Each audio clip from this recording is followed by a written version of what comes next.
After 5 years, I finally decided to leave the HOA. I packed my belongings, loaded the truck, and prepared for a fresh start. Most neighbors wished me well. They knew I was moving. Everything was peaceful until Barbara Wilson showed up. Barbara looked furious. She demanded to know why I was leaving and why nobody informed the HOA board. I explained politely. My house had sold. The paperwork was complete, and the decision was final. That answer was enough. Barbara insisted the move required additional HOA approval. Then she made a phone call. About 20 minutes later, county deputies arrived. Barbara stood confidently beside them, certain she was right. The deputies listened carefully, then reviewed my documents, purchase agreements, closing records, and property transfers. As they reviewed the paperwork, their expressions changed. They began asking questions, not to me, but to Barbara. The deputies discovered something. The move was completely legal. No HOA approval was required, and there was nothing to stop. Then came the bigger surprise. The house I sold was only part of the story, and Barbara had no idea what was coming next. One deputy flipped through the records, then looked back at Barbara. The documents showed something far bigger than a simple home sale. The maps revealed a pattern. Over the last 2 years, several nearby properties had quietly changed ownership. At first, nobody noticed a connection. The purchases were legal. The transactions were public. But few people paid attention. Barbara insisted there had to be a mistake. She demanded another review. The deputies checked again. The records matched perfectly.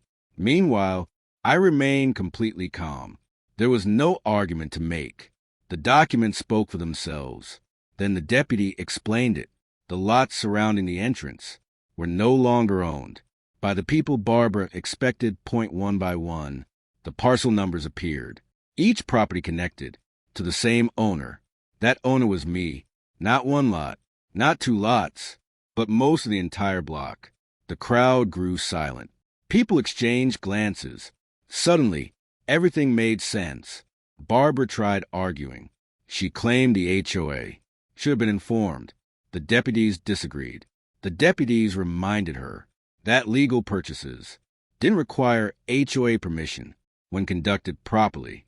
Then came the final revelation. The entrance corridor, several surrounding homes, and key lots nearby all belonged to me. Barbara's confidence vanished. For the first time, she found herself completely out of answers. Word spread quickly. Residents began talking.